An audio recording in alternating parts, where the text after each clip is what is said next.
Hey, how's everybody doing? This is cool.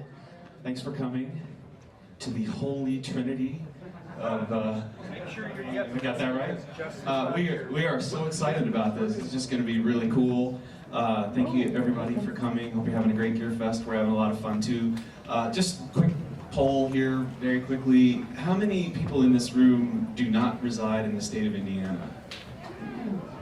So that's virtually everyone. Gosh, how many of you do not reside in the United States? Okay, so nobody. So somewhere in that envelope. Good, well, we've narrowed that down. Anyway, this is gonna be really awesome. These three guys and Mitch, and there's actually distinguished people in the audience too. I see Marcus and Craig over here, and I think there's some others, and I still have my MIDI stuff, man. So it's so funny talking about some of these instruments that I'm sure we're gonna talk about, right? Because I owned all these things back in the day. I'm old, I guess, like a lot of us. And so weird, man, because I sold all that stuff in the late 80s and the early 90s for what I thought was pennies on the dollar compared to what I paid. New, you know, mostly new. And then a few years ago, I had an occasion, I was putting a band together to do some kind of retro thing. I thought, oh yeah, you know, I'm gonna go check out eBay and buy like, you know, a Prophet and various things. And I went up there and I was like, holy mother of guacamole, man, you guys gotta be kidding. And it's just unbelievable how expensive that stuff is now, and I just, anyway, yeah, whatever. So the more I talk, the less they get to. I'm not gonna go on here. I am just gonna introduce one person, a very dear friend of mine, Mitch Gallagher, who's gonna conduct this interview. I've known Mitch for a long, long time, and we just go way back, and he's a great guy. A couple things that you may not know about him. I know a lot of people in here probably know Mitch to some extent. But he was actually technical editor of Keyboard Magazine for a while. That was a little ways back, and so you might not know that. But one of the other interesting things that you may not be aware of is Mitch actually won a Grammy years ago for electronic music production.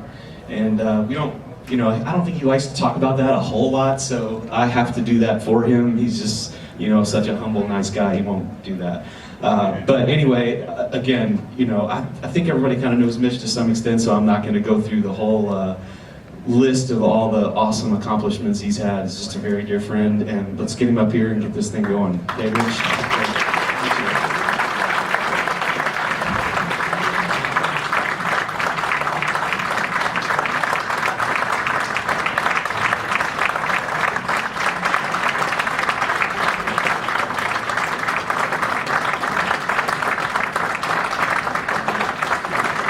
Thank you, David. Thanks for those kind words.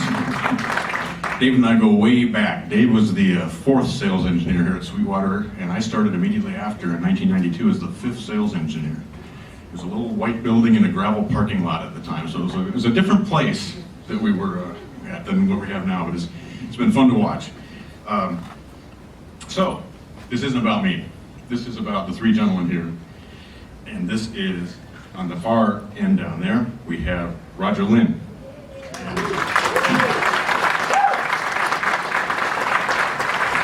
And these guys have all done far too much, so I'm going to have to consult my notes here. But Roger, of course, is well known for Linn Electronics. The LM1 drum machine was the first drum machine to use digital samples. The Linn drum, the Linn 9000. And he worked for Akai, working on the MPC 60, the MPC 3000. Founded Roger Linn Designs, the Adrenaline guitar processor drum machine, the M-Audio black box. And now is working on the Linnstrument, which is a new performance controller that's very exciting. Also co-developed the Tempest drum machine with one of our other panelists, Dave Smith, and also has had some songwriting success. Songs with Eric Clapton, Mary Chapin Carpenter, and others, and in fact toured as a guitarist with Leon Russell. So, Roger Linn.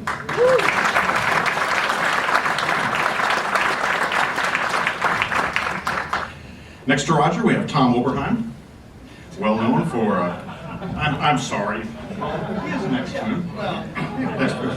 Dave Smith is next to Roger. I'm looking ahead in my notes here. See, here's the problem. On my page, it goes Roger, Tom. I was just reading. Dave Smith, Sequential Circuits. The Prophet 5, the first polyphonic and programmable synth, the Prophet VS, also known as the father of MIDI for his work developing the MIDI standard. He's president of DSD, which was an R&D branch of Yamaha, where he worked on physical modeling synthesis, software synth concepts, the Korg R&D group, developing the Wave Station, also founded Sears Systems, developed the first soft synth for the PC, and now I lost my place here.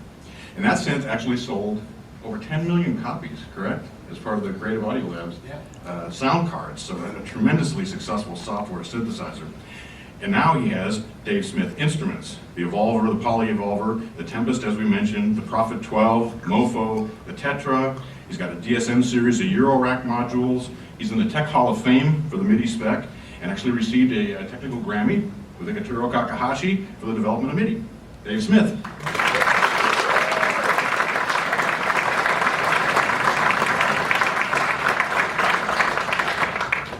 Beside him is Tom Oberheim.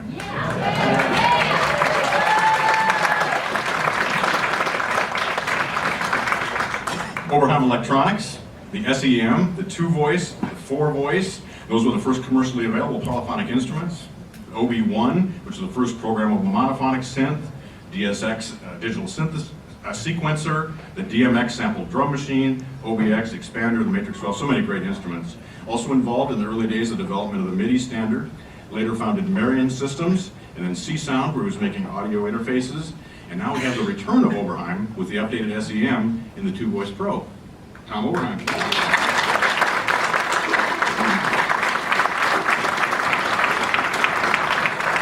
So we're very pleased to have you guys here. Thanks for taking time out and coming to Sweetwater. It's so exciting to talk to you because you were right there at the founding of so many of the concepts that have gone on to create the musical instruments that we're still using today that are so much a part of the music that's being created. So thank you for that.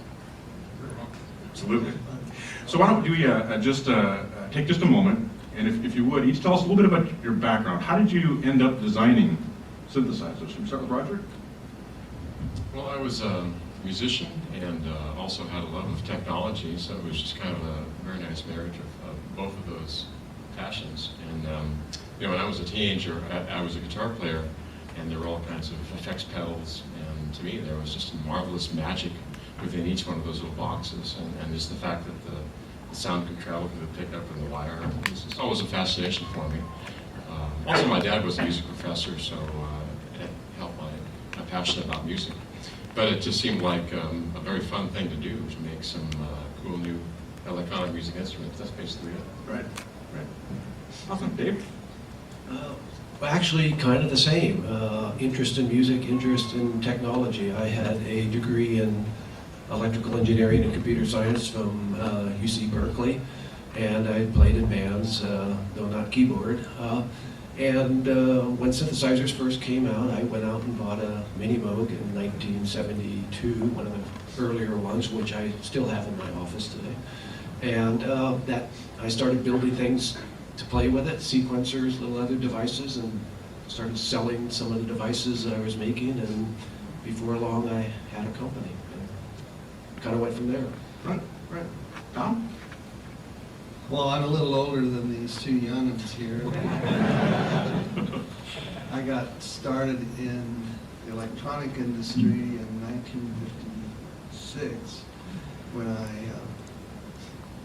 got a job as a draftsman at a company called NCR, which of course is down the street, but this was NCR bought a computer company, one of the first computer companies in the United States, and so I learned computers at a very early point and worked as a computer engineer for 10 years. But I used to work my way through UCLA, getting a physics degree, but I spent all my time in the music department, met a bunch of musicians, and then after we all graduated, 2 or 3 of them came to me and said, build me an amp or something.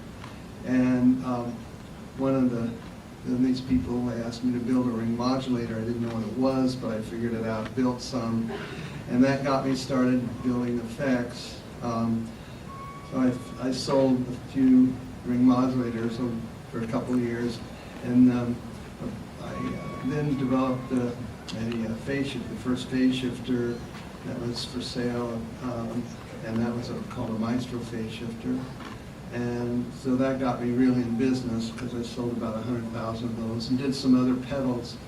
but I was looking for a way to supplement my income, so in 1972 I became an art dealer, one-person art dealer. I was the first art dealer west of the Mississippi.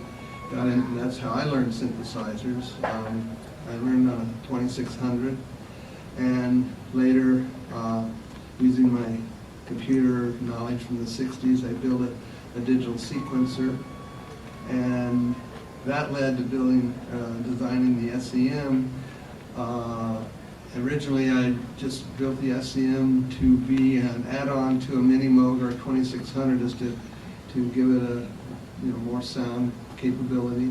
But then in 1975, I put 4 SEMs together with a digital keyboard that EMU, when they were in their infancy, made, and licensed that, and they had that's the thing. Interesting, the first polyphonic synthesizer you could buy in a music store. That lasted for about 2 years until the Prophet 5 came out. Because it wasn't programmable, it was a monster. But then developed the OBX, OBX-A, OB8, Matrix 12, Expander, DMX, DSX, etc., etc. Right, right. So,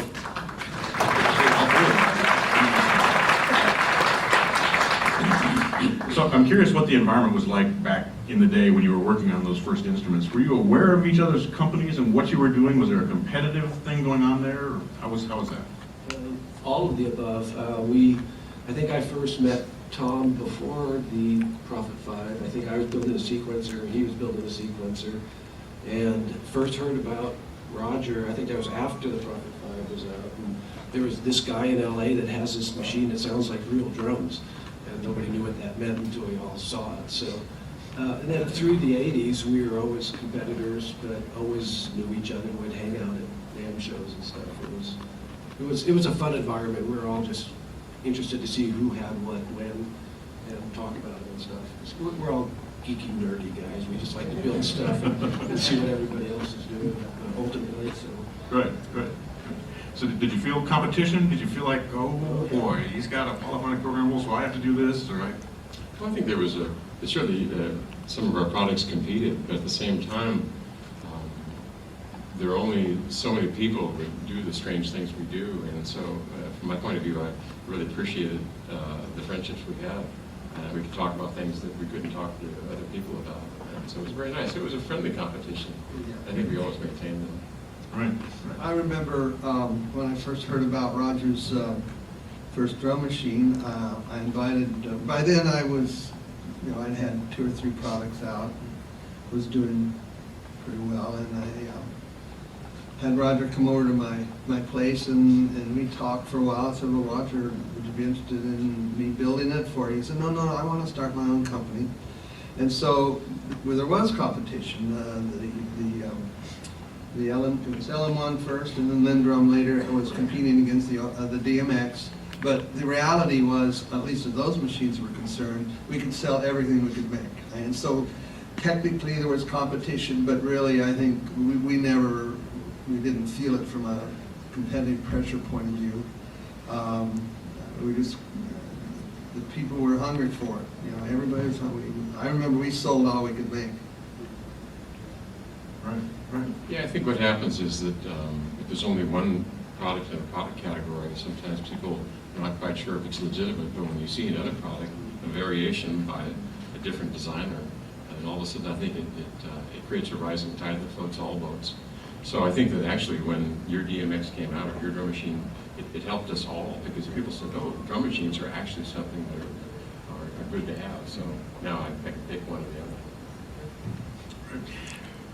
In those early days, obviously that was pre-internet, that was pre-YouTube, all those kinds of communication kind of things. When you develop an instrument like that you want to reach musicians with, how did you launch that? How did you get that out there and make musicians aware of it? NAMM shows. It was the same then as it is now. We would go to shows, we would try to get dealers to buy it. We were dealing with Guitar Center just like we are now. I could say that here. So yeah, it was all through music stores mostly, because there wasn't, like you said, no internet, so how else would they find out about it? Right. And it's also just, I think, just reaching one musician and one musician and one musician. When we do the trade shows, we'd be sitting there doing our dog and pony show, as we've been doing today. And it's just connecting with people, and you know, someone sees a picture of it in an ad, and and it says certain things, but they don't really know what it does. And sometimes when they don't really connect with it, and actually until they actually play it, and when someone shows them what you can do with it, and they say, "Oh, now I understand it." So I think it's a lot of that. It's just connecting with one person, another person, another person. And then, of course, the groups started to tour with these new machines, and there was a lot of creativity happening even in the early days of how synths and drum machines were used, and a lot of people started to see these things on stage. Actually, MTV was a big part of that. The very first video they showed had a Prophet 5 on it, and so many videos would have these instruments, and everybody'd look at them and have to find out who makes them, where do you buy them, that sort of thing. The other one was Saturday Night Live. They'd have a band on every night, and whatever keyboards they played there, people would notice. I mean, it was a big part of, that was kind of the YouTube of the day almost. Right. So I'm curious for each of you, of those classic instruments, the original instruments that you created, which one was your favorite? Of the ones that you created? To be honest, the one I make now called Instrument is my favorite. It's I've stopped playing guitar. I just play an instrument now. Mm-hmm. I like to say it's like picking your favorite child. There are too many wonderful instruments, and how can one be better than the other? You know, it's, I can't do that. Right. Well, I do have a favorite. And that's because I'm not a player. Both of these guys here are accomplished musicians. I'm not really a player. So in 1975, I developed a machine that I could play, and that was called a two-voice, and that allowed me to twiddle on the keyboard while playing a sequence, and I never got one. My company ended in an ignominious way in 1985, and I never got my hands on a two-voice, so when I decided to get back into it, that was what I wanted. I want a two-voice, and so now I've got one, or more than one. That's great. So, kind of a two-part question here. In the early days, what was the biggest misconception people had about the instruments you were creating? And similarly, are there misconceptions today about the instruments that you're creating? I can start that. I think back when I was making drum machines, the biggest misconception was that people thought that drum machines were there to replace drummers, and I never saw that. I thought it was just another piece of kit for the drummer to play. And you know, he plays tubs, or he plays electronic drum pads, or he plays a drum machine. But the drum machine doesn't think of great percussion ideas. It doesn't listen to the other musicians in real time and play parts that are appropriate. That's, you know, one of the failings of all the drum machine-based music is that it seemed like the drummer was never listening to the rest of the band, you know. But at the time when drum machines came in, there were drummers like Jimmy Bralauer in New York, and some others who embraced drum machines, and they would go into the studio and they either play drums or they'd play, you know, anything else, but they also had the drum machines in there, and it was marvelous because they really played it in a much better way, as opposed to some people who just make records by selecting a beat and hitting play, which was kind of monotonous to me. So yeah, I'd say that was it. Well, sort of related to that, when the Prophet 5 came out, it was very popular, we sold a ton of them, and the misconception was that people were buying it because they liked synthesizers and liked synthesis. And that really wasn't why most people bought one. They bought it because it was the best emulative instrument at the time. In fact, it was the first time you could actually play different sounds on one keyboard. Polyphonically, you could play brass and strings and organs and all these different sounds on one instrument with just a push of the button. So that was the first time you could do that. Well, when the DX7 came out, and even more so when the M1 came out, that was real emulative sounds. You had a real piano, you have a real organs, because it's all recordings. And ever since then, pretty much, that everybody's building M1s. They've been building them for 20 years now, and there's just more bits and more this and more that. Sound better, of course, but it's, the Romplers are still basically M1s. So the good thing is, this time around, we're all seeing this analog resurgence. This time it's because people want to play it as a synthesizer and not as an emulative instrument. And I think analog synthesis is much more, it's a bigger thing now than it used to be for that reason. And that's why I don't think it's going to do the same thing it did last time, where it went along, DX7 came out, it went away for 20 years, and now it's back. And this time, because people like it for the right reason, I think it's going to stick around a lot longer. Yeah, I think what Dale says is true. One of the, this is exactly, there were misconceptions. I think, I remember the misconceptions being a lot of people would buy one of the machines and then they'd complain because it didn't really make a great Rhodes sound, it didn't make a great string sound, it didn't, and I was perplexed at the time because before I actually started making synthesizers, I was selling them and getting very familiar, and remember specifically hearing things like Chick Corea using his bin wheel and his mini mode, which changed my life and made me think that there was really going to be a new musical instrument and that I'd be a part of it. But of course, as Dave said, the emulated sounds were what people wanted, and so my interest and dream kind of got thwarted for a while. But now people can do their emulation stuff all they want with, like he says, the M1, all the other stuff. And now I'm gratifyingly seeing an interest in what synthesizers can do other than trying to simulate 3, 4, 5, 800-year-old instruments, and that's really fun. So what, both Dave and Tom, you both touched on this resurgence and the interest in it as a synthesizer. What opportunities does that provide for you as instrument designers? Business. It's an obvious one, right? Sales. But from a designing instrument standpoint. Well, we've never designed to a market. We've always just built what we wanted to build. And starting in 2002, which was the year that I came out with the Evolver, and I think that was the same year the Mini Mode came back. And so I think those two things on a very slow basis were the start of this ramp up, though it took a few years for it to really catch on like it has in the last 3 or 4. So yeah, it's great, but all along I've just been building things that I thought were interesting and not building something that, we could sell 2,000 of these or 5,000 of those. That's, as soon as you go down that road, it becomes less interesting, and I think it shows in the instruments. So we try to craft real musical instruments that people can become attached to, and guitar players could pick a Telecaster or a Stratocaster, and they could pick what year it was bought and how it feels and how it looks, and we're trying to do the same thing for electronic instruments. And that's what's great about analog, is every instrument, no matter how hard you try, is always going to be a little bit different.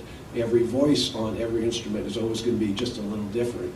If you're building digital synths, it's like cell phones or computers or something, they're all exactly the same because it's all done digitally. So that's, I think, what people are realizing with the analog instruments, part of it. Sure. The heart of an analog synth, whether it's mine or Dave's or any number of others, is a very simple architecture of oscillators, filters, VCAs, and envelope generators. There's other stuff, but it's really a simple, from an electronic point of view, having designed computers for years and the complexity of that, it's really pretty simple stuff. The circuits aren't full of, the software might be complicated, but the circuits aren't that complicated, and yet a couple things. Well, number one, in a rough way, they simulate the physics of sound. We've got oscillators with pitch, filters with timbre, envelope generators with start and stop in interesting ways. And now that people can buy their M1s or whatever, and they can make their own sounds. You can't make, I don't know too much about sample playback, ROM-based machines, but I think if you press a button and you play a key, you're going to sound exactly like the next guy has the same machine. But even I can't get an exact same patch that I had a week ago on one of my machines. It's always going to be a little different. And I think it's quite exciting to see people appreciate these machines for what they are and not what they can simulate.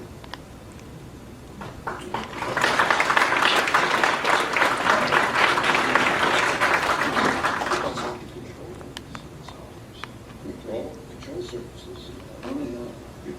It's a great point, Roger. So you're looking at the instrument as a new approach to controlling instruments. Where did the idea for that come from, and how do you see that fitting in? I just got tired of music that was being made with on-off switches. And if you think about it, that's what a MIDI keyboard is. It basically turns on and off and senses velocity, that's true, but if you play a violin or a sax or even a guitar, you can wiggle the note for vibrato, or you can slide from note to note, and you have control of timbre over time. If you're a violinist, you can bow near the bridge, or you can bow near the neck, and you can change the tone.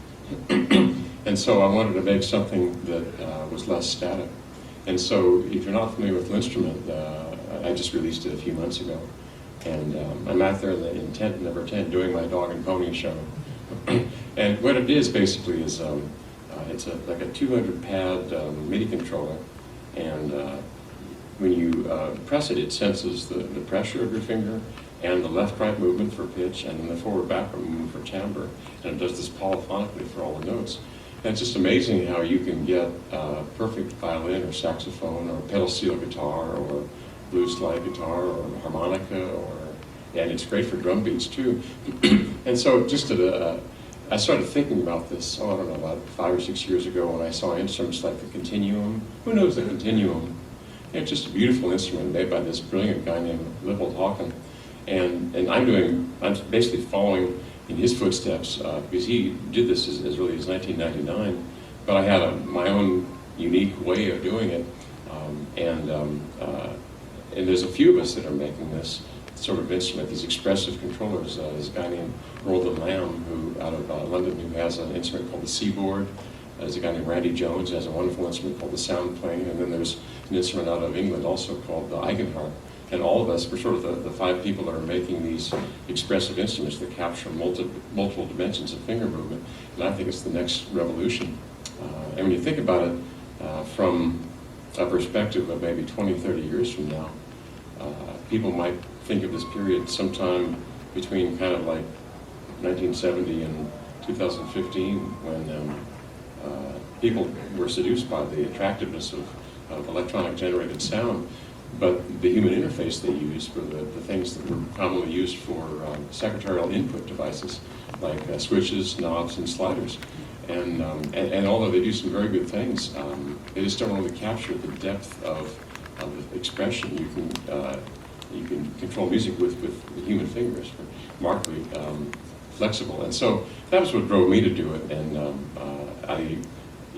I, for example, I will take a standard analog synthesizer patch with just an oscillator and a filter and amplitude control and nothing more, no envelopes, no LFOs, so you really don't need them.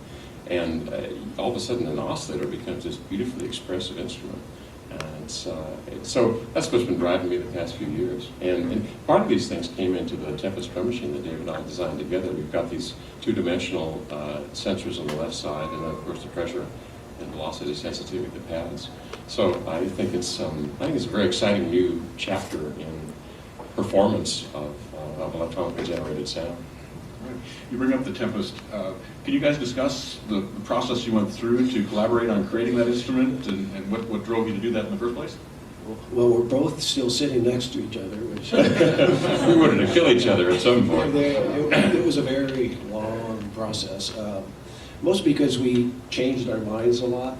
The concept was sound, you know. Roger is the king of drum machines, of course, so roughly speaking, he was kind of doing that side, and I was doing the inside sound generation part of it, which sort of made sense. But we kept coming up with different ideas, and then we'd kind of half build something, and we'd start yelling at each other, and then we'd throw it away, and then a month later we'd start it again and try a different concept. I think we had 2 or 3 completely different things before we finally settled on what became the Tempest. And once we finally started developing that, it didn't take, I mean, it still took a long time because it's a complex instrument. But, Well, yeah, it was very interesting because from my point of view, I was wanting to make. I made the MPC drum machines with the Kai and my early drum machines, but they were all really offline production tools. You know, most people use them sitting in one room in their house alone, you know, rolling a little bar of soap around and the computer. That was the way of making music, and the MPC actually was very much like that too. And I wanted to make something that was more real time, an actual real-time performance musical instrument for drum machine players, because it's become an instrument in and of itself. And so that was sort of my contribution to make this thing that never stops. You can do everything while you're playing, and it's kind of like, I think one of the most beautiful things is to watch someone create the music in the studio or a looper performance in real time. The reward is in the journey. It's like seeing a painting being painted instead of the final painting. And so that was the experience I was trying to create with that. And the wonderful thing about it is that Dave's analog synthesizer voices have been refined to such a beautiful state. They just have, from an engineering standpoint, they have such beauty to them in their flexibility, and everything just sounds right. That it was very nice to move away from only sampling. Is what I used in the MPC 60, because if you have this real-time control sampling, the fixed snapshot nature of sampling, it isn't very malleable. But with Dave's voices, he's created this wonderful voice that has something like 160 parameters in the Tempest, and you can just mold these sounds over time, and by how you twist your finger and use pressure and position sensing on the controllers and the pads. And I was so pleased when the first units went out to some of the musicians, and the videos were coming back, and they were all about real-time performance. It wasn't about someone sitting in their studio making a part that they would then take it on stage and press play. It was all about using it like a musical instrument, and the gestures they developed were wonderful. And you'd see things like someone doing a Liberace piano with it, you know, it was just marvelous. But it was beautiful to see that, and I'm really proud of what we did together. It's great. On sale this weekend at Sweetwater.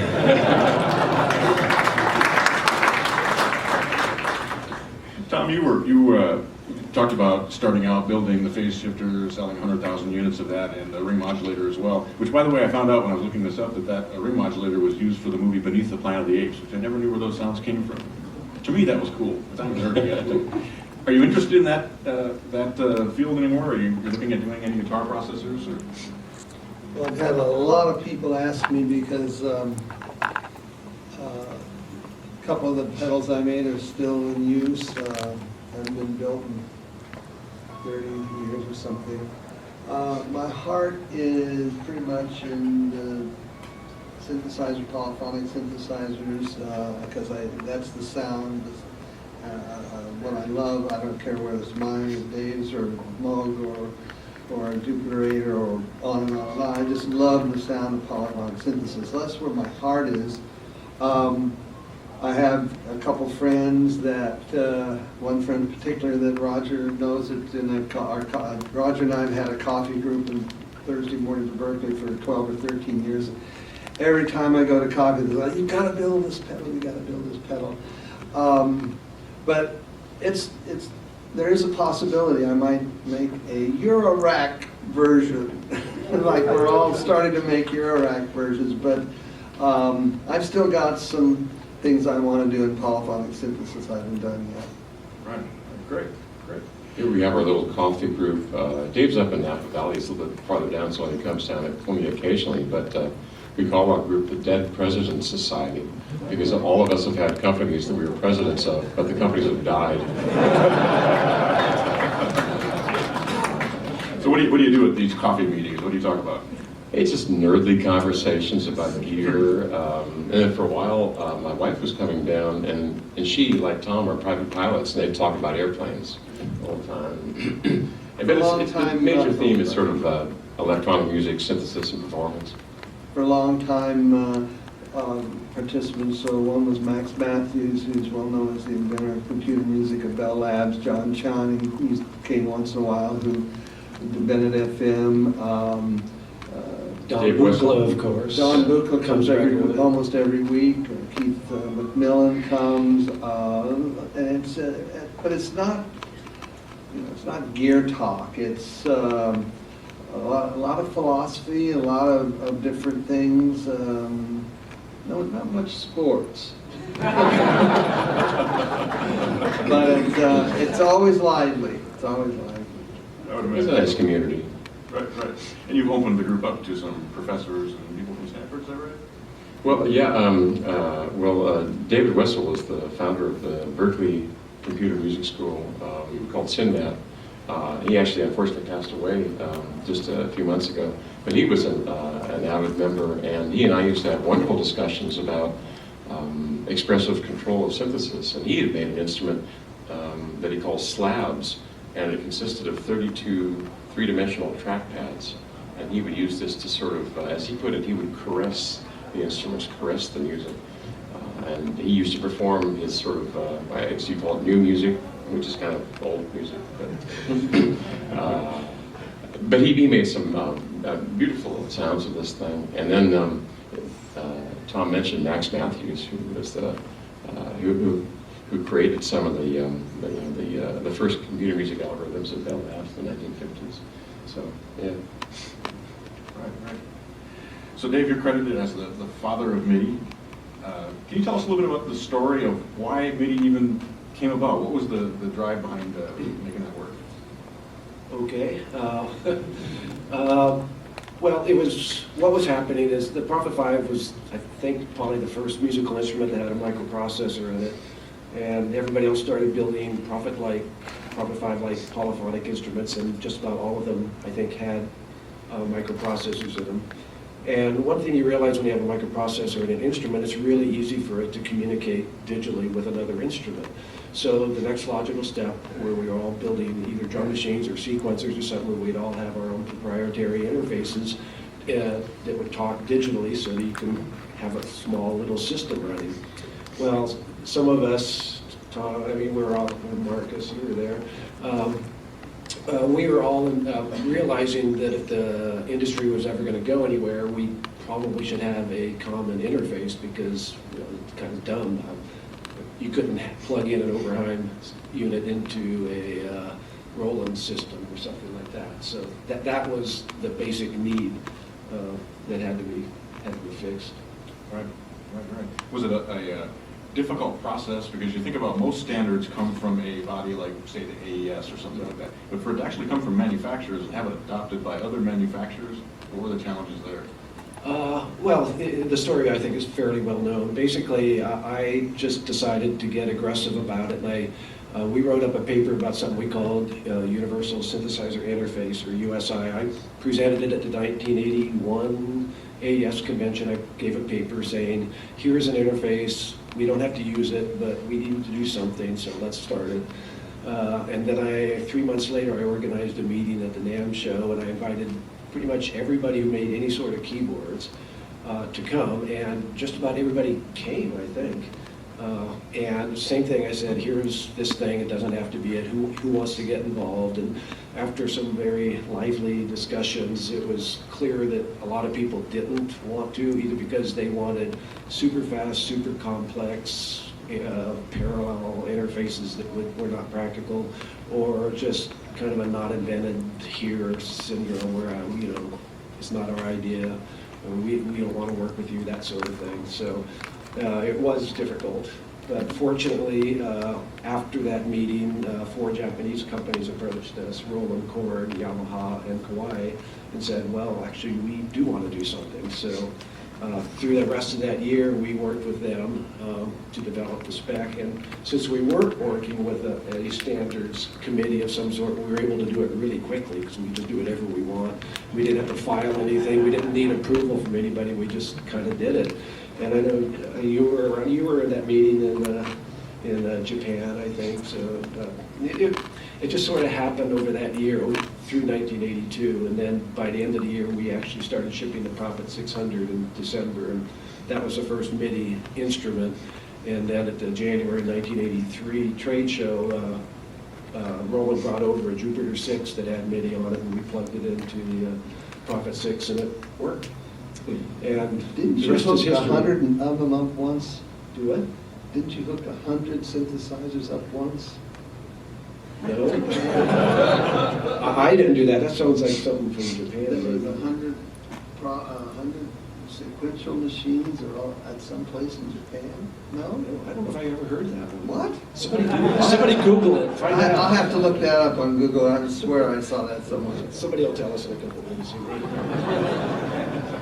One funny story, I was actually at the, when Dave got his Grammy, and in his acceptance speech, I went down and I was in the audience, and he had this wonderful story. He talked about how they decided to give MIDI away, to make it free to all people, and then he follows it up and says, in retrospect, maybe that wasn't such a good idea. But clearly it wouldn't have worked if we hadn't given it away. MIDI worked because it was very inexpensive to put in the instrument. It was very easy to implement, so it didn't take much development time, and it was free to for everybody to use. And I knew we had the right 5 companies, because if Korg, Yamaha, Roland, and Sequential all had it, everybody else would sort of have no choice, and it kind of went that way. They were dragged screaming into having to implement it over the next couple of years.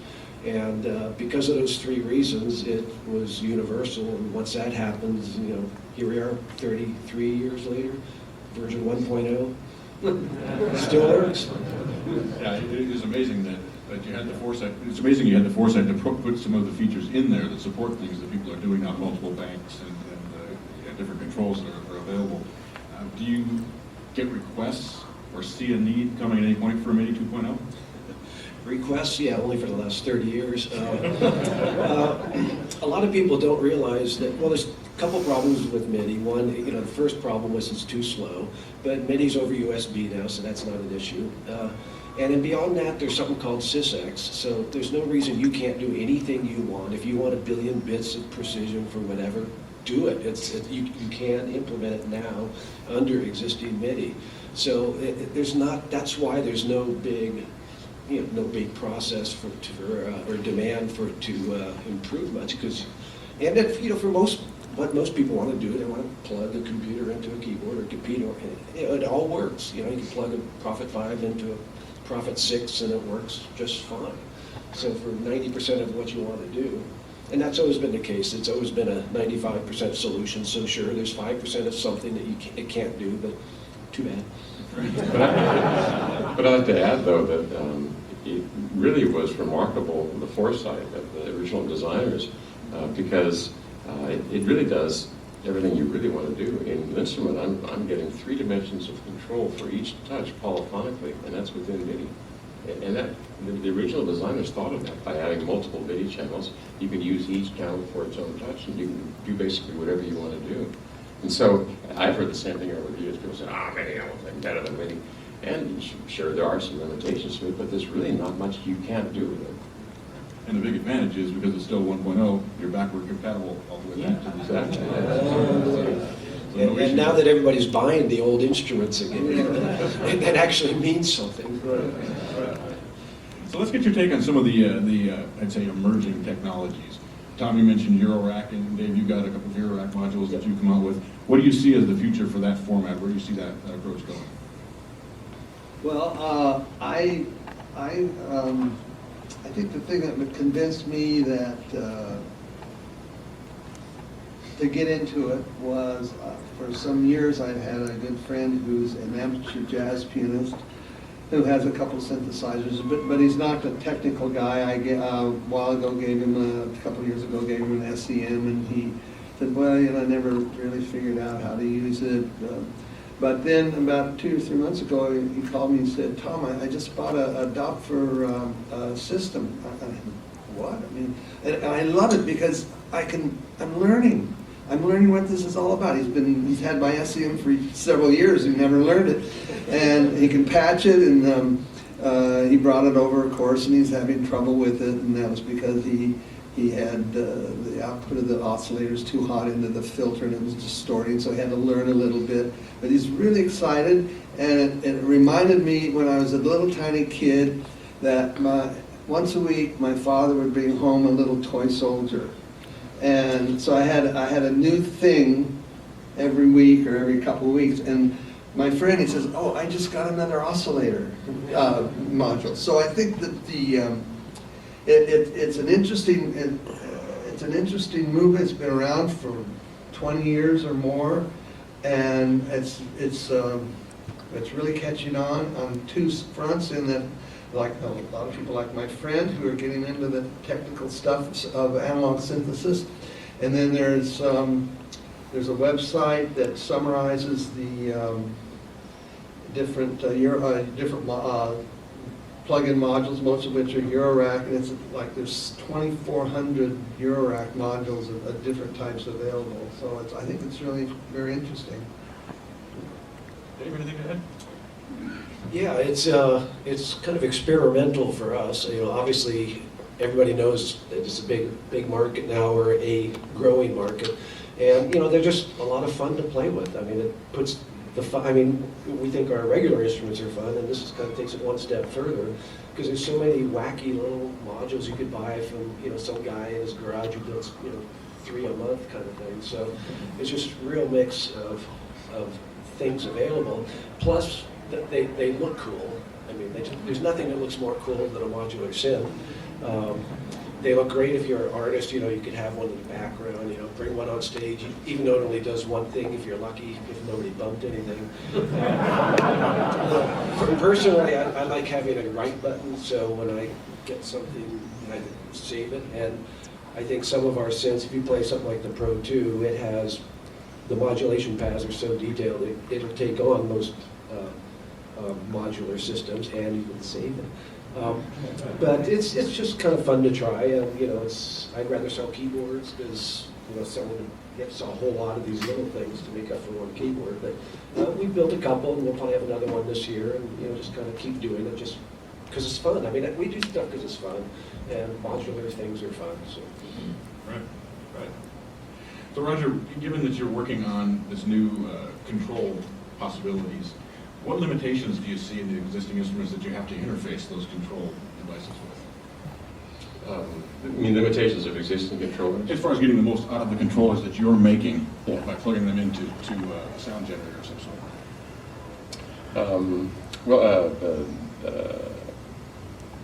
I don't see a lot of limitations because there's so much control you can have. I mean, it captures 3 dimensions of your finger, so in this particular universe we only have 3 dimensions, so it tends to work out pretty well. But I think that it's interesting to see people's faces once they try it out, and all of a sudden they realize they've been playing music for many years on on-off switches, and all of a sudden they see the possibilities to it. It's very magical to be able to do that, even when I'm doing my little demos here at my little booth, as the rainwater is running underneath my feet. But it's Sweetwater. But it's just nice to see people's faces light up, because they'll be walking by and I'll have a thing on, and I'll be playing a violin solo or something, or a saxophone or synthesis, and they just sort of turn their head like a dog, So. And it's just it's wonderful to see that sort of look of enlightenment and that look of new ideas, and then the musician light comes on in their heads, and they say, "Boy, I could do all kinds of things with this." I think it's the same thing that you're talking about with the exploration in the Eurorack or the modules, or with any of the synths you guys have made. There's the excitement. I think one of the reasons we all got into this is because we were really intrigued by the possibilities, by this idea again of the reward being in the journey. It's not necessarily finishing the product, but it's doing it forever. I know a lot of people do working in music and they never want to finish a song because they're just enjoying it so much. Oh, I can get it better 3 months from now. But it's just very, very nice to have these additional 2 dimensions for musical compression. You've had in acoustic instruments for centuries, and now you have them in electronic instruments. Right.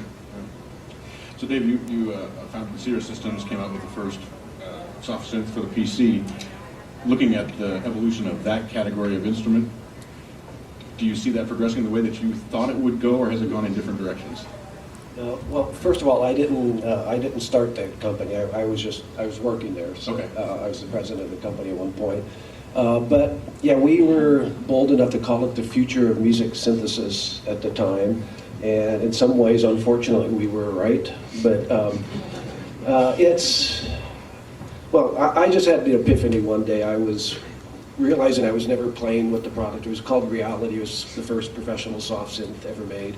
This is in late 90s, I guess, 96, 97, I forget. And it was pretty cool. It had subtractive synthesis, it had sampling, FM, even physical modeling. And I finally realized I wasn't playing it because I had to sit there and type, drag, click, drag, type, then go play a couple notes, and then come back and click, drag, open a menu. You know, it just didn't feel like a musical instrument. I felt like I was working. And it's kind of what Roger just touched on. You know, if you're playing an instrument, if you're not smiling, something's wrong.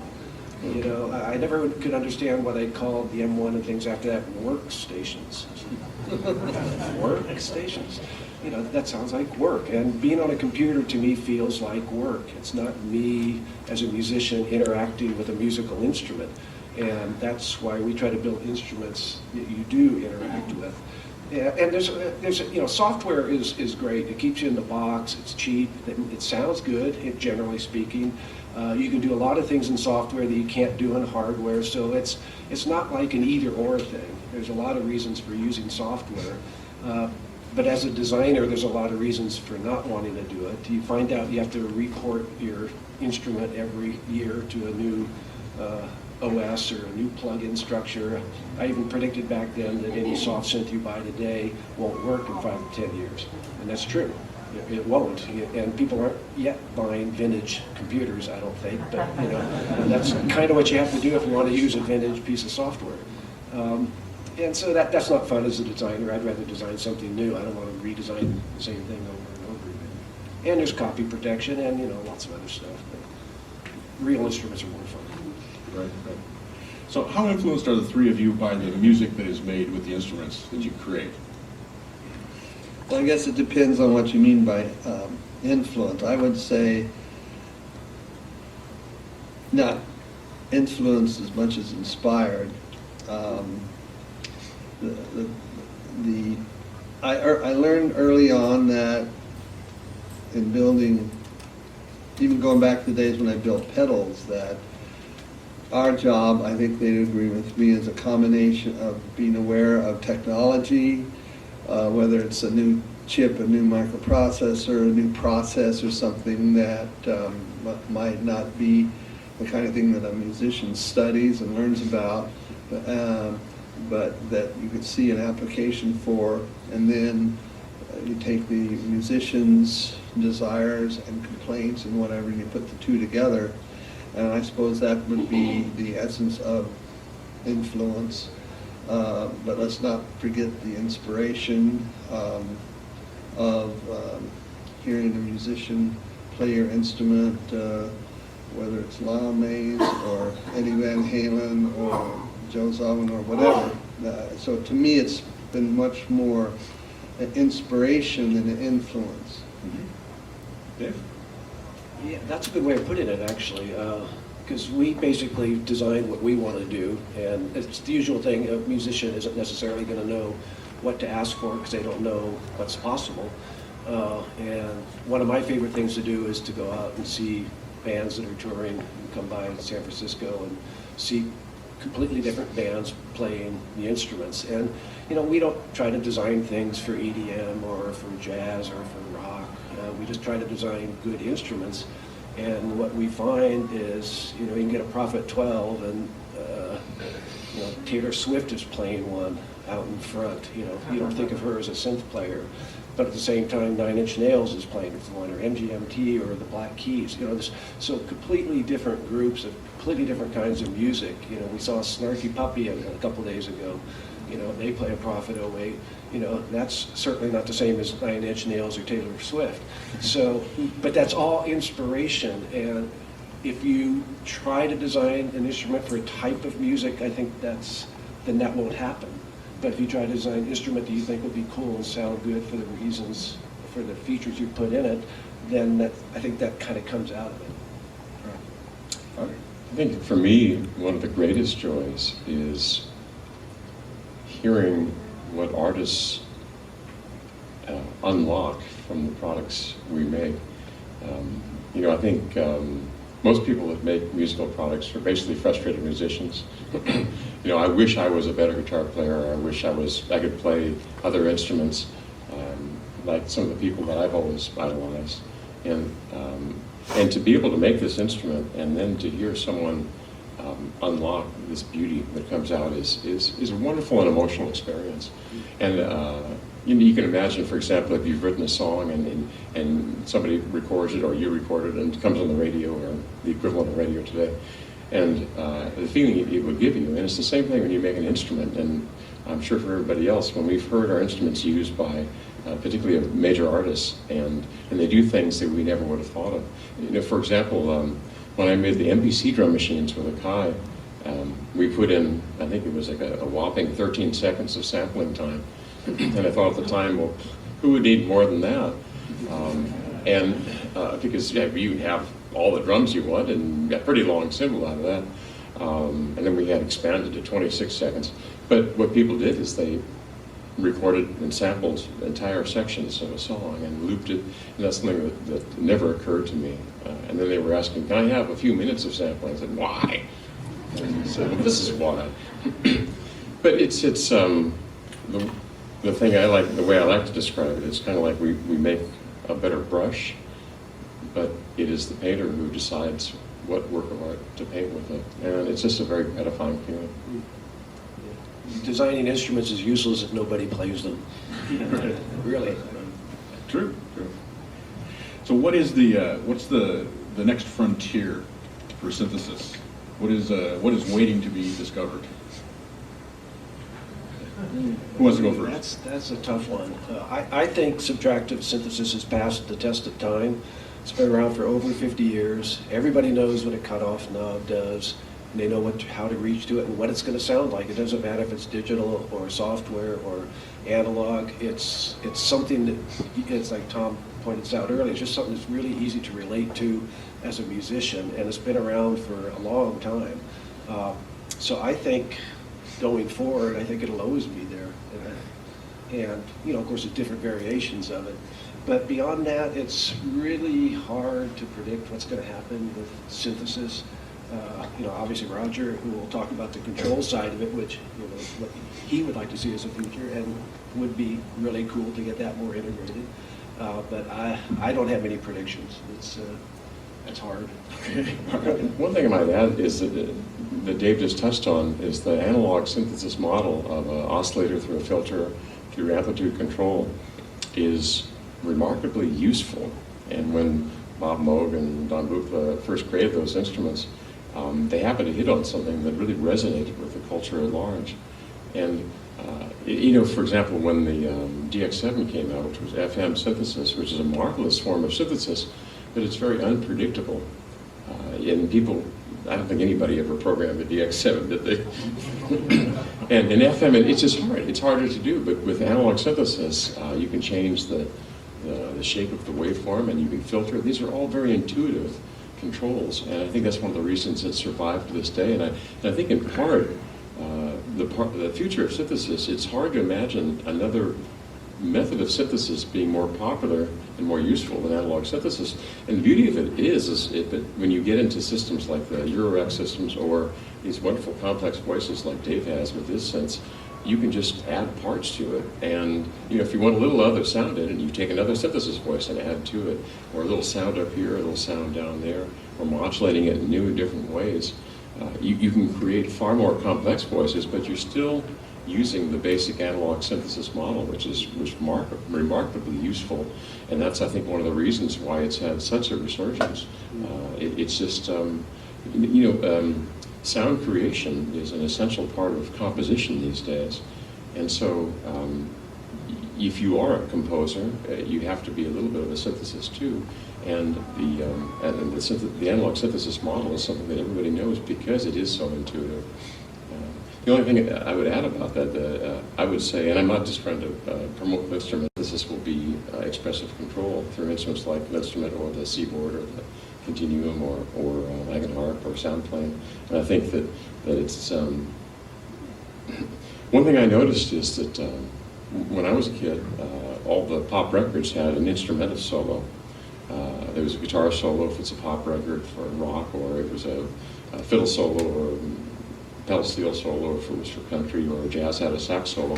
And I noticed that in contemporary popular electronically generated music, the entire concept of an instrumental solo has disappeared. There just aren't virtuosic instrumental solos. You have instrumental music, but it's largely background music, but there aren't the same sort of instrumental stars that are known for their solo performance virtuosity. And I think one of the reasons is that it's the human interface, the idea of playing music with on-off switches, limits the potential of some very, very talented people.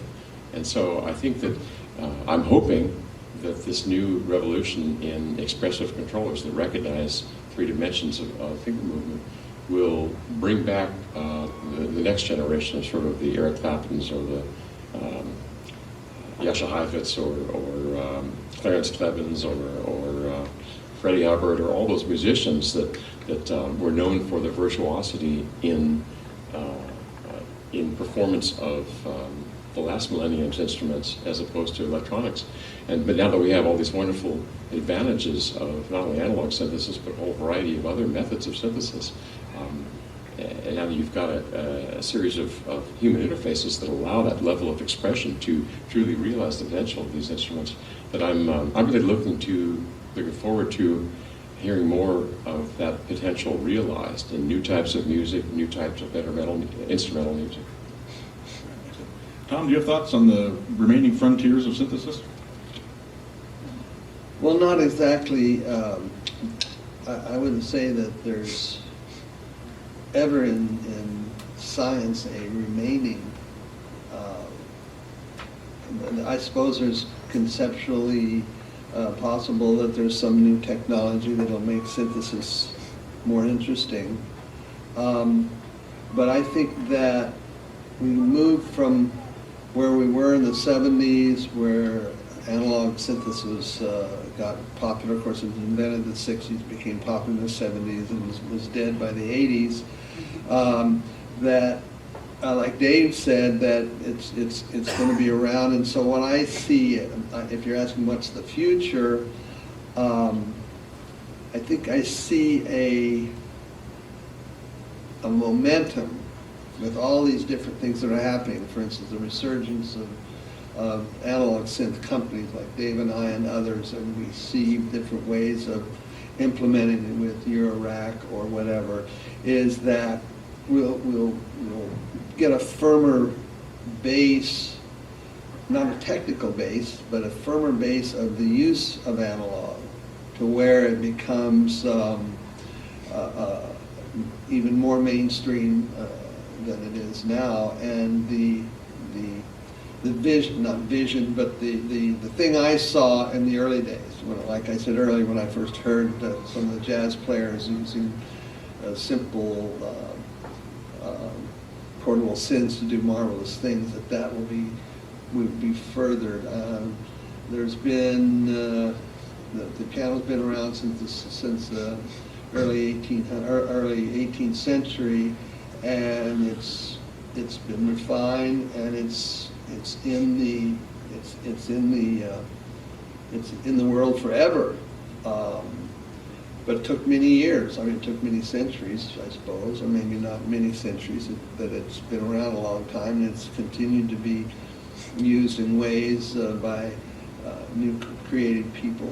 And I guess I hope that we see that happen in analog synthesis. More people use it, it becomes more mainstream, and from a musical point of view, we see more great things happening with it. Right.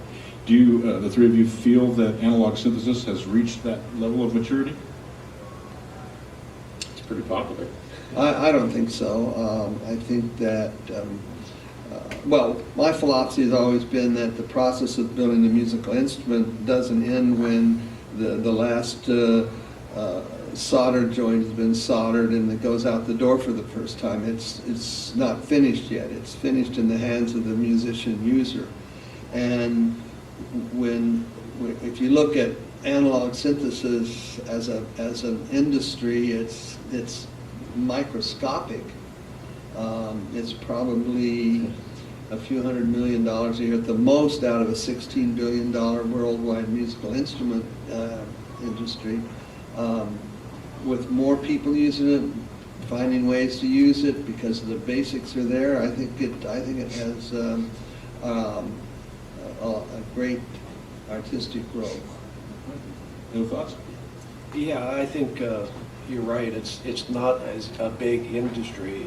It never was. It wasn't in the 70s and 80s, and it's not now. It's still not a huge thing. And part of it's the cost. You know, the problem, as you all know, if you're building a polyphonic analog synth, if you have 6 voices, you have 6 synthesizers in there, and there's no other way around it. So you have to make 6 of them. If it's a 12 voice, you have to have 12 synthesizers in there. So that costs money. And most people these days are used to anything that's tech-based getting half priced every other year. It should be getting cheaper and cheaper, and you know, there's only so much we can do shrinking down in analog voice to save money. And we actually hit pretty good price points considering, but you know, we just can't keep following that path. So, you know, if analog synthesizers were much cheaper, then sure, a whole lot more people would play them. Because we still hear, oh, I'd love to have a Prophet 12, I'd love to have a Prophet 08, but, you know, they cost money. Sure, sure. Roger, thoughts on maturity of analog synthesis?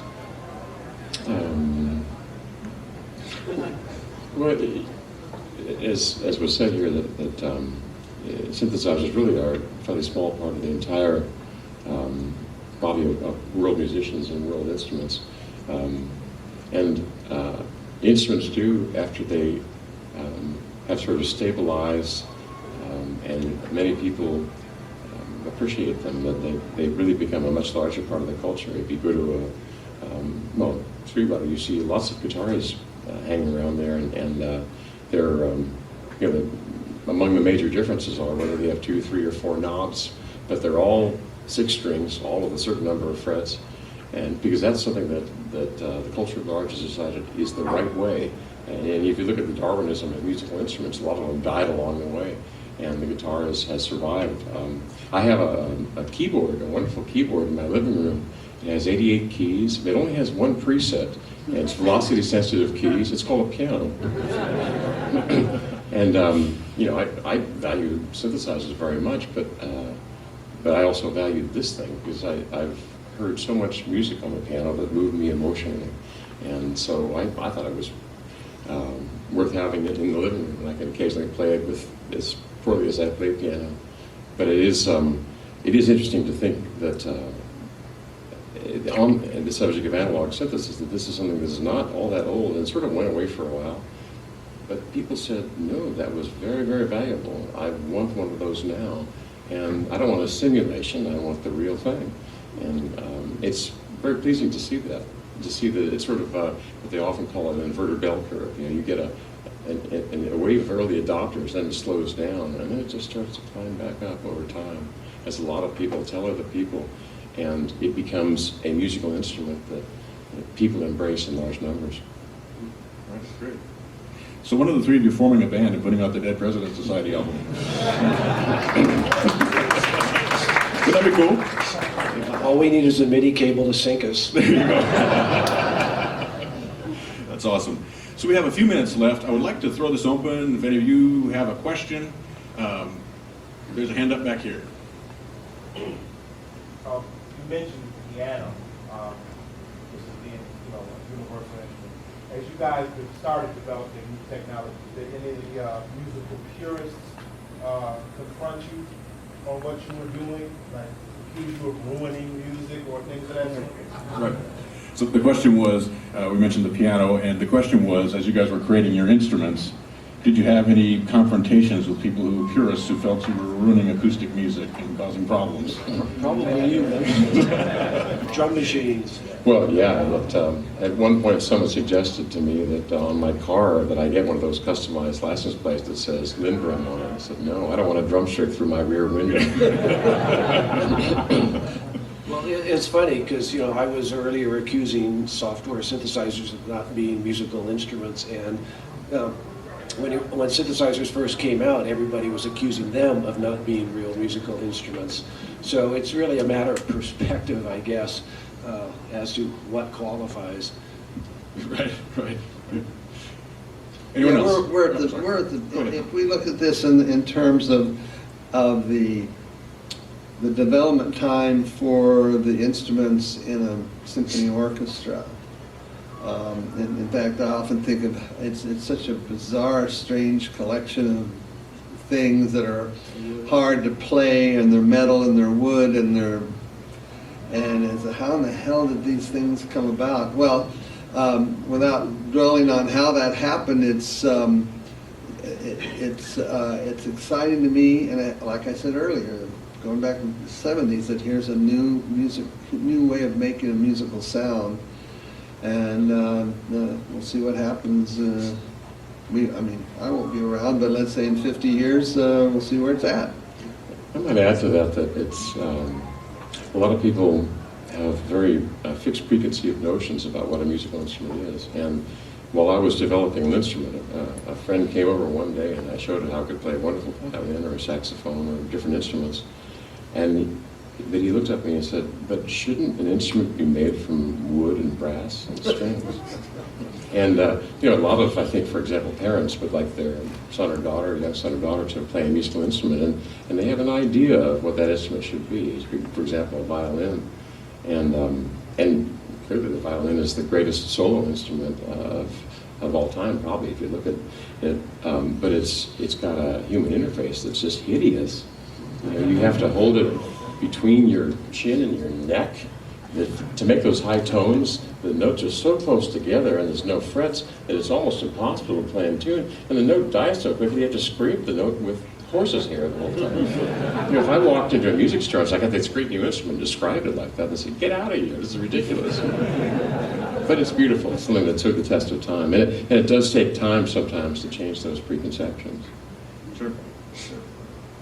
Right here in front. But I'd say that on a daily basis on Facebook, I'm seeing all kinds of people doing kinetic sculptures to make sound, all sorts of things that all Facebook that I just think, and I'm posting to all my musician friends, and regardless of what they are, all over the world, people, no budget making things, people with millions of budgets to go into the studio and do music and movies for it. And it's all great. It's all great. I agree. It is marvelous. I really enjoy just searching around the web and seeing what people have done, not only with my instruments, but with instruments they create. You know, for example, if somebody gets a Eurorack and they plug in a bunch of different modules, in essence, they've created their own instrument.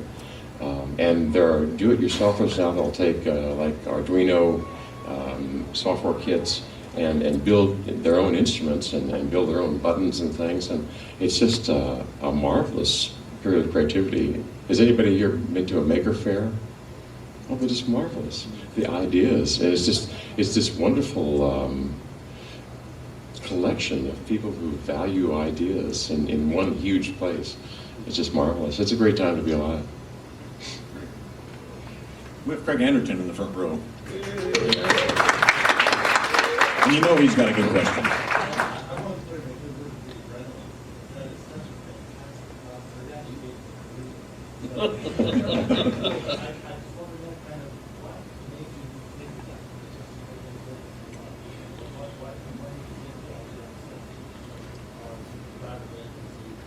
Craig is referring to a guitar processor that I make called Adrenaline. By the way, I managed to put my name in any product name I have. one of the joke titles for Adrenaline, because it uses modulation of signals, I was going to call it the maudlin, but I didn't know if it quite was all as well. But the Adrenaline, when I used to work back with, you mentioned working with Leon Russell, who was a musician in the 70s, a songwriter and pianist, a very talented guy. I got the gig, and I was sort of guitar player, plus I was synth guy, plus I was recording engineer, so I got to fill a lot of shoes there. But the cool thing about it is whenever I wanted to buy something, I would convince Leon that he needed to buy it so I could play with it. And I, at one point, convinced him to buy a $20,000 modular EMU synthesizer, which is one of the modular analog synthesizers of the day. And one of the things that, of course, what they intended was that it was to be used for playing with a keyboard in large part. But what I'd like to do is run, and what Leon would love to do too, is run instruments through it, like guitar, through the filters. And we would use looping analog sequencers with producing different resonant filter tones to affect the tone of the guitar in sync with the music. And I thought that was such a wonderful thing. And that was back in the 70s. But then I thought, wouldn't it be great, instead of having to buy all those modules, to put some of those sounds in a little Adrenaline foot pedal processor so that even a guitar player could figure it out. And it is a very, very nice thing, and it was embraced by guys like John Mayer or the Red Hot Chili Peppers or Green Day in a lot of their songs. So it was a lot of, it's a lot of fun to play, and Craig, it resonated with him very well because he was doing the same sort of thing. He was doing processing through of guitar. He's a guitarist. Processing through filters and all kinds of analog synthesizer modules, and so it worked out great. Craig actually gave me some wonderful tips on Adrenaline along the way, and also helped me write the manual because he's a very good explainer.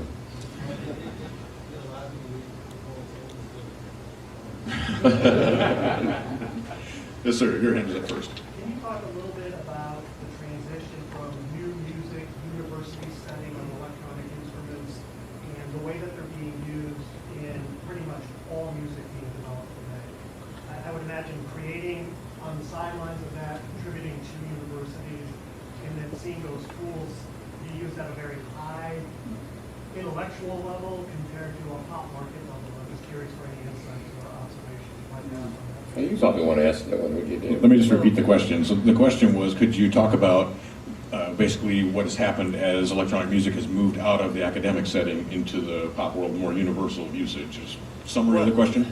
The academic area is fairly disconnected, I think, from the whole popular music, which I think is what you're saying.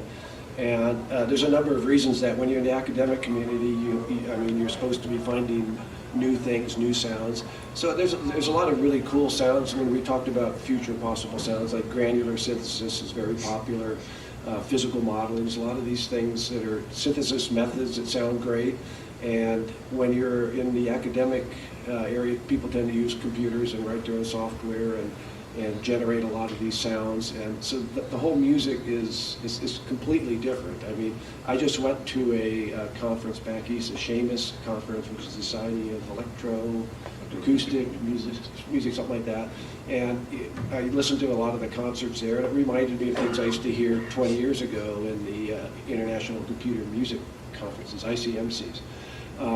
And they're all very interesting, but they're completely disconnected. In fact, I think if you showed up at one of those and played music that had a beat, you'd probably be thrown out because it's too close to anything popular. So I don't see any connection at all between the two. I think it's your tools and instruments that were designed originally maybe for that community not being used by that community and being used by very popular. Yeah, but that's what I don't see happening. We design our musical instruments, and they rarely would use ours, though some of them own them and some of them use them, but they're almost always in the computer these days. And like I said, things that have come out of the universities like physical modeling or granular synthesis, those haven't really migrated into the commercial field. And there's reasons for that. Granular is a great sound. It's really awesome, but this is what it does. Whereas an analog synth can do this. So it's something that actually does lend itself better for a software implementation. And I think there are some software programs out there that will do it, but it's just it's just more limited for general purpose use. Yeah, I would agree with Dave. I think that less is coming out of academia today. It was different in the past. John Chowding, professor at Stanford and one of the founders of the computer music school at Stanford, did a great deal of research on frequency modulation synthesis, and of course this is the reason that the Yamaha DX7 synthesizer was so popular. It was based on FM synthesis, and it was a tremendous leap forward for synthesizers, and of course it was very, very popular. I think that's not happening as much today because the synthesis industry has moved to a place where there's so many people creating new ideas, and particularly people who are just working in software and making synthesis plugins, things like that. People can do all kinds of ideas now, and so there's less that comes out of academia, but there are still some great ideas, some wonderful things. For example, only I think about 10 years ago at CINMAT, Berkeley Computer Music School, they came up with OSC, Open Sound Control, and a lot of people have used that with Max MSP, and because it allows a very great degree of control. But then again, I have to admit that sometimes when I go down and see some of the concerts, either at Berkeley or at Stanford or other universities, sometimes the music is, well, we call it once Lincoln Loop music. It's kind of like it's bad form if you actually play a note, So I got to say that, a lot of the music that has moved me emotionally has actually notes to it, and it's very nice. In fact, I joke about being on the, in face of DJs and such that I'm on a one-man quest to save the note from extinction. That's my sign-up. I think you had your hand up here. Yeah, in the early world of electronic instruments, it seems like there was a lot of experimentation with interfaces.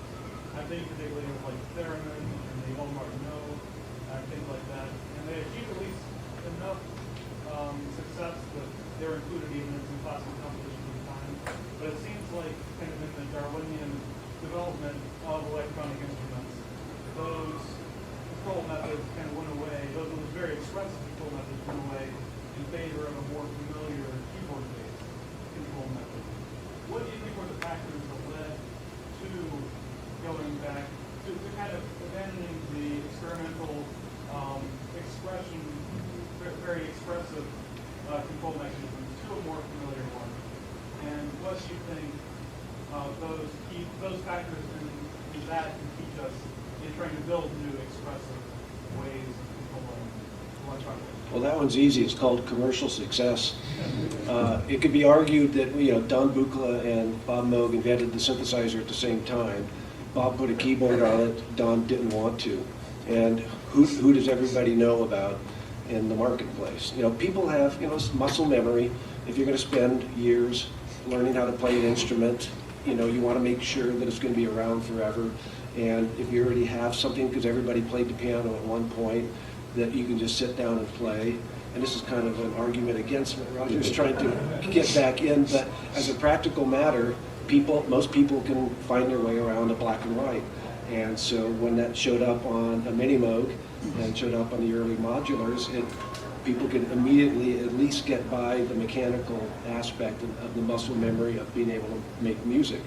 And especially when the Mini Moog got out, and the Keith Emersons and so forth, and the Chick Coreas, these guys are all masters of playing the black and white, so it got them into a synthesizer.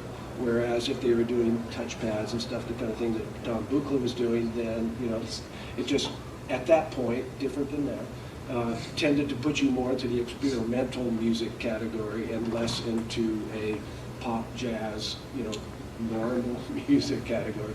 Hate to use that word. You know what I mean. Yeah. And so for Roger, I guess my question is, what are kind of your strategies for overcoming that inherent desire of a musician for familiarity, for wanting to have an interface that they already know? It's funny, when I heard your question at first with the theremin, I felt like responding, how have you ever played a theremin?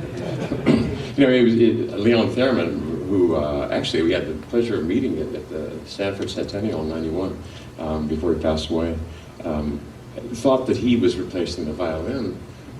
But the trouble is, it's really hard to hold a note in the air. You know?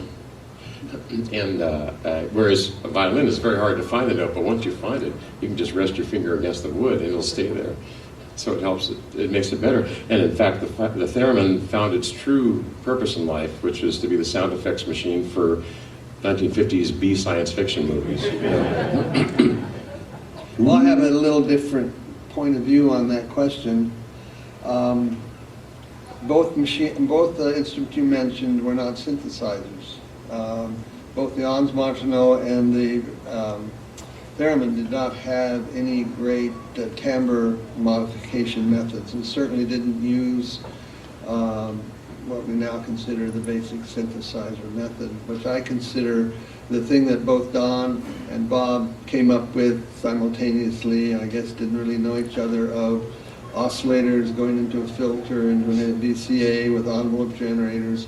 I think that's one of the great inventions of the 20th century. So I think in the sense of the instruments, the electronic instruments that came before the 60s, when Bob and Don went to work, were important from the controller point of view. They're interesting stuff. There's a lot of interesting instruments in addition to the two you mentioned.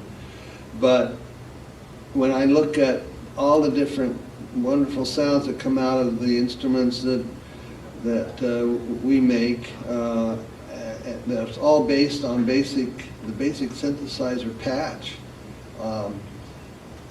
I think that's a huge step and a true invention that, of course, is not considered when they talk about the great inventions of the 20th century.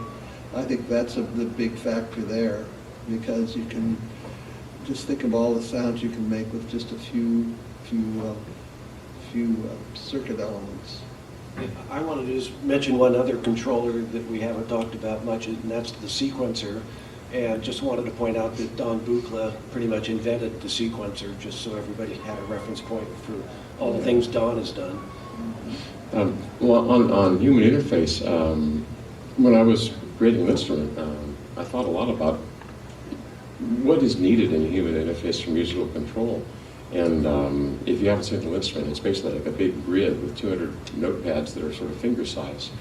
But the metaphor for the note arrangements is any stringed instrument. And so I was very careful not to throw away all of history, to make something that actually uses the best ideas that have come about.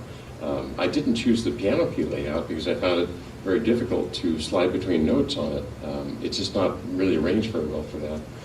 But on stringed instruments, the violin is a great example of having a series of consecutive semitones, on each one on different string, and it worked very, very well. You know, there's been a number of experiments. You know, all the instruments of the orchestra are monophonic or at best duophonic, and these orchestral instruments are not used as much in popular music now, and they're not as much of a part of the culture. They're, in some ways, people could say they're dying off. And I think one of the reasons is, with a monophonic instrument, if you want to make a chord, you have to call up 2 or 3 friends.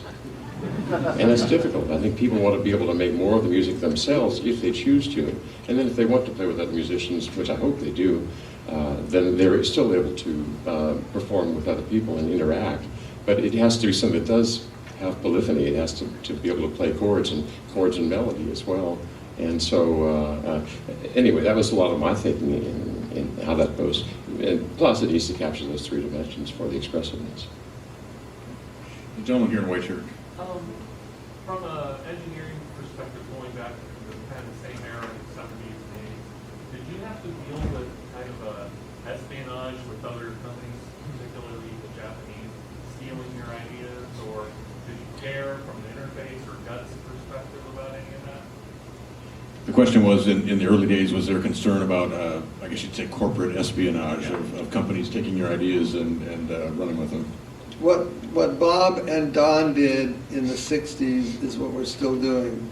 The circuits are not really that much different from the 1960s. I suppose there might have, well, of course, we used to love and kind of got a laugh when we first go to the NAMM show and up would come people from, let's say, from more eastern areas with cameras, but there was nothing to steal.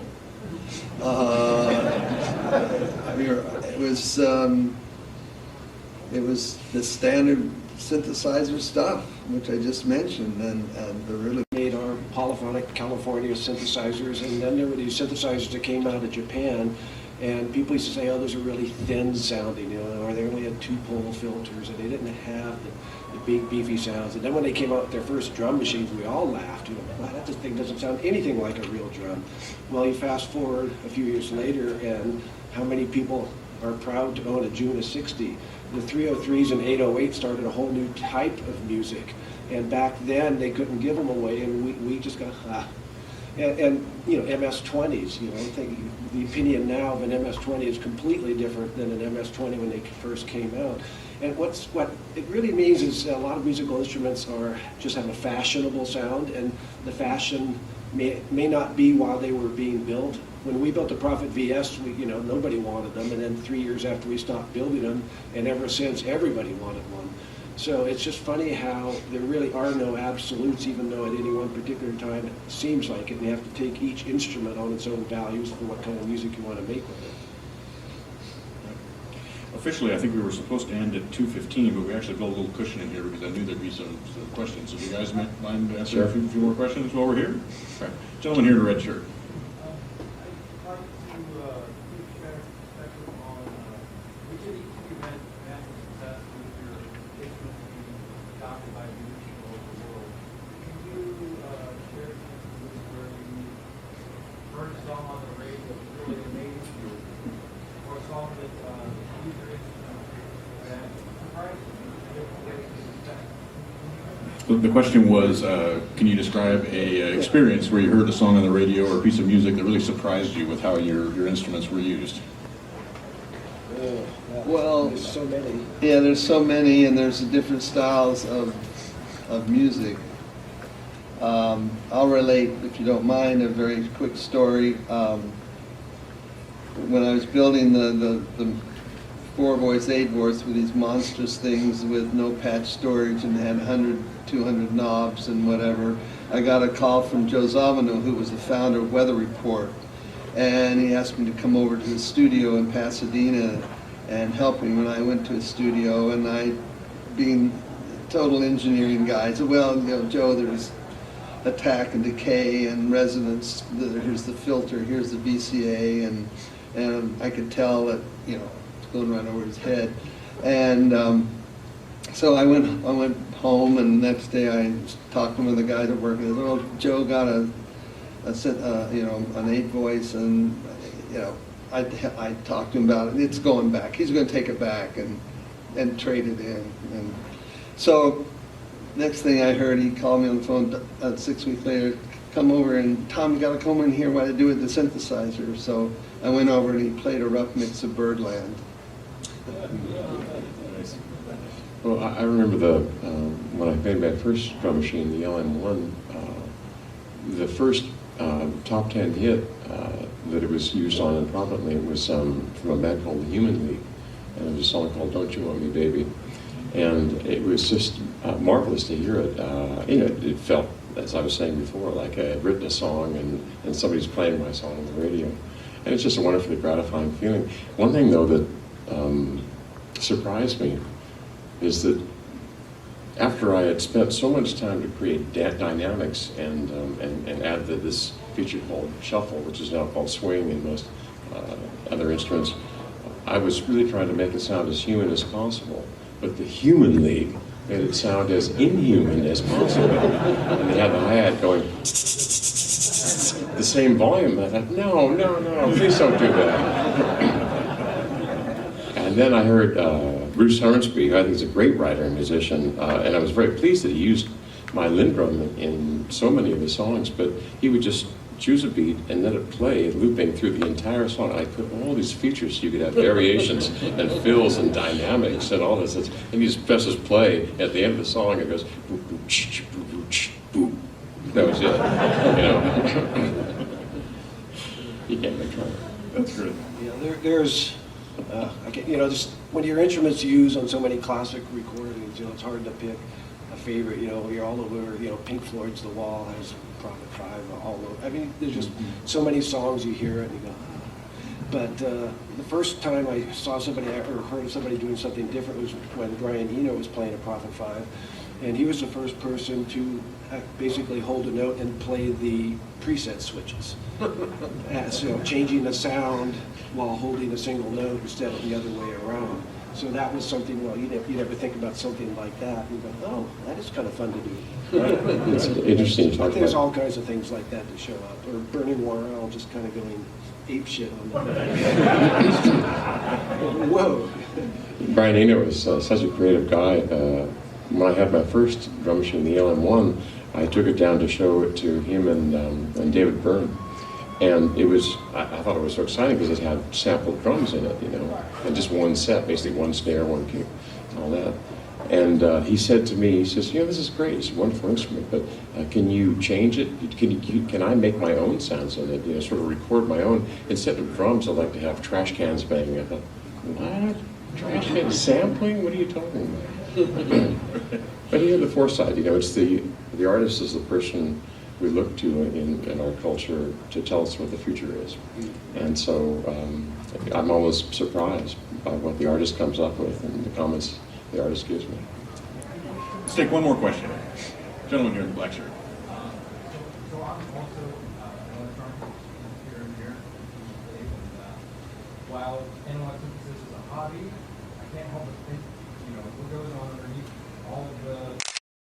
So can you give us a little bit more insight into design, maybe what are some of your resources, or do you largely use the same difference over and over, or do you have 500 different views and you say, I'm going to pick this one because it's the best, or just maybe some of the insight on how you design one. Well, it's a company in the early 2000s. I hadn't designed hardware in like 15 years. And I was amazed how it's so much easier to do it now because the tools are cheap, parts are available. There's this thing called you don't have to wait around for big, thick catalogs to show up. But it's a lot of everything of what you said. There's a common core to our products. We try to use common parts because it saves the trouble of finding new ones. And if you find something that's good price and reliable and works correctly, then you tend to keep using them. But then again, the guts, like the Prophet 6, we haven't designed VCOs in 30 years. Well, even then, we never designed them. We were using chipsets. This is the first time I've actually designed a discrete VCO circuit, so that was brand new. The filter is also discrete because we don't have the ICs that were available that we all used back in the 70s and 80s. So it's always something new, but we get to take advantage of the new technology with surface mount. And, some people actually think that the old parts work better, and that's silly because they don't work anywhere near as good as surface mount. There's less crosstalk. Everything is 100% better. But yeah, it's actually fairly easy to design things. In our instruments, computers and DSP plays a huge part because to keep the analog stuff under control, it takes a lot of software. We've got over 100 control voltages, and so they have to be generated. They have to be, at very high frequencies. We run everything at audio rates, and there's a lot of real high technology in there to make a basic analog polysynth. Great. Gentlemen, thank you so much. It's been a historic honor having you guys here. If you would, just call Oberheim. Dave Smith and Roger Linn. Thank you so much. We actually have this room for a little bit longer, so if people want to hang around, if you guys want to hang around, feel free, but thank you for attending as well.